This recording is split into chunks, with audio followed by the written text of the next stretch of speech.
முக்கியமான மறைவு கலை. வியக்க வைக்கும் உயிரினங்களை பற்றி பார்க்கலாமா? வாங்க. இயற்கை உலகில் உயிர் வாழ்வதற்கான முக்கியமான ஆயுதங்களில் ஒன்று தான் மறைவு கலையாகும்.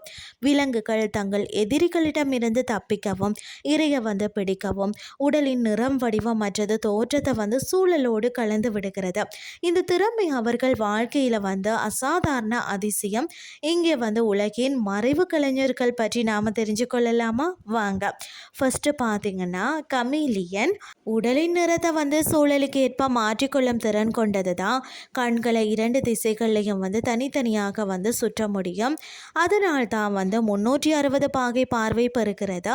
ஆப்பிரிக்கா மதகஸ்கர், இந்தியா, இலங்கை போன்ற இடங்களில் வாழ்கிறது. அடுத்தது பார்த்தீங்கன்னு சொன்னால் கடற்குதிரை. இலை போல தோற்றமளித்த பாசி மற்றது கடல் பசுந்தலைகளில் கலந்து மறைந்து விடுமாம். தண்ணீரில் மெதுவாக சுழலும் போது கூட பாசி அசைவாகவே தெரியும். இவை பார்த்திங்கன்னா ஆஸ்திரேலியாவின் தெற்கு மற்றும் மேற்கு கடற்கரையில் வாழ்கிறது.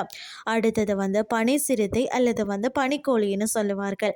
பனித்துளி போன்ற புள்ளிகளும் சாம்பல் நிறமாக மாறி பனிமலையில் கலந்துவிடும்.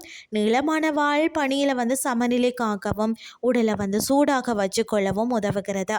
இவை இமயமலை, மத்திய ஆசியாவின் பனிப்பாறைகளில் வாழ்கிறது. அடுத்தது பார்த்திங்கன்னா ஆந்தை. மரத்தின் பட்டையை போல நிறம் மாறி பகலில் பார்த்திங்கன்னா கிளைகளில் கலந்துவிடும். இரவு பார்வை மிக கூர்மையானது, அதாவது நிசப்தமாக பறக்கும் திறன் உண்டு. உலகம் முழுவதும் காடுகளில் வாழ்கிறது. அடுத்தது பார்த்திங்க அப்படின்னு சொன்னால் கட்ஃபிஷ். உடலின் நிறம் மற்றது வடிவத்தை உடனே மாற்றிக்கொள்ளும் திறன் கொண்டது. இது புத்திசாலி கடல் உயிரினம். இவை பார்த்திங்கன்னா மத்திய தரை கடல், ஆசியா கடற்கரைகளில் வாழ்கிறது.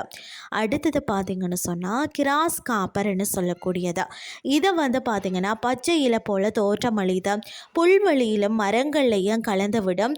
திடீர் ஆபத்தில் நீண்ட தூரம் தாவி தப்பிக்கும். அதிகமாக வெப்பமண்டல காடுகளில் வாழ்கிறது. அடுத்தது ஆக்டோபஸுங்க. நிறம் வடிவம் கூடவே உடல் அமைப்பை மாற்றி கற்கள், மணல், பாசி போல மாறிவிடுமா. எதிரிகளிடமிருந்து தப்பிக்க கருப்பு மை வெளியிட்டு தன்னை மறைச்சு விடும். உலகின் பெரும்பாலான கடல்களில் வாழ்கிறது. அடுத்தது இலை தவளை. பச்சை இலை போல தோற்றமளித்து மர இலைகளில் மறைந்து விடும். பிறகு கால்களில் வலுவான பாய்ச்சல், தண்ணீர்லையும் தரையிலையும் எளிதாக வாழும். இவை அமேசான் காடுகளில் வாழ்கிறது. மற்றது புலி.